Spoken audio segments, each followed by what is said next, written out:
what it does, but how does it work? Let's find out. This is your carburetor float. It functions by shutting off the fuel when it gets too high, just like that. As you see, there's a little plunger in there that moves up and down to shut off the fuel valve. These are your jets. These control how much fuel goes into your engine at what times.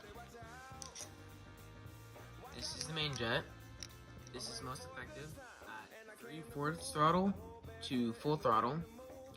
This is your choke jet. This is only effective when your choke is on.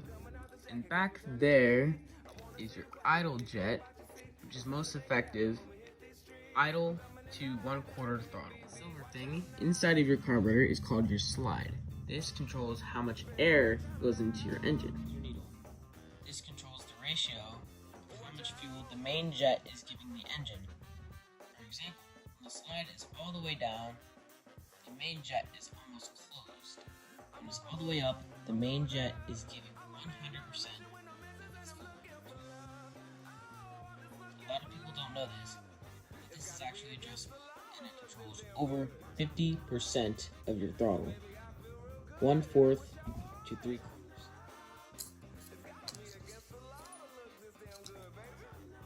By moving the little clip there down, you give your engine more fuel. Moving it up gives it less fuel. If your engine will not run 90% of the time, this is your culprit. These are so easy to get trash stuck in them because of how small they are and how big of a difference they make on your engine. If you are tuning your bike and you've just put a new carburetor on it, the first thing you should do is adjust your idle, because it is incredibly hard to tune a bike that will not idle. Most of the time, this is your smallest jet. No one can really tell you how to jet your bike.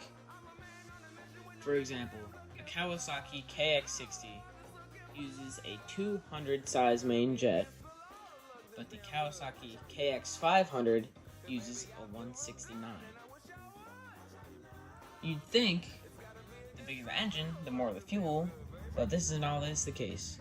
For example, people with my engine always run about a 98 size on their jet. But my bike will not run on anything below a 150. It's important to note that when your bike doesn't idle, it very well could be your idle screw. If your bike bogs, it's important to know where you are on your throttle. If you're at full throttle, you should adjust your main jet. If you're at 1/4 throttle to 3/4 throttle, you should adjust your needle. And if your bike won't idle, you should either adjust your idle jet or your idle screw. Thank you for watching part 1 of how a carburetor works. In part 2, I'll be demonstrating how to tune a carburetor on a Aprilia RS50 with a 28mm kind carburetor. It's a little different from this one, but most of it's the same. With the main jet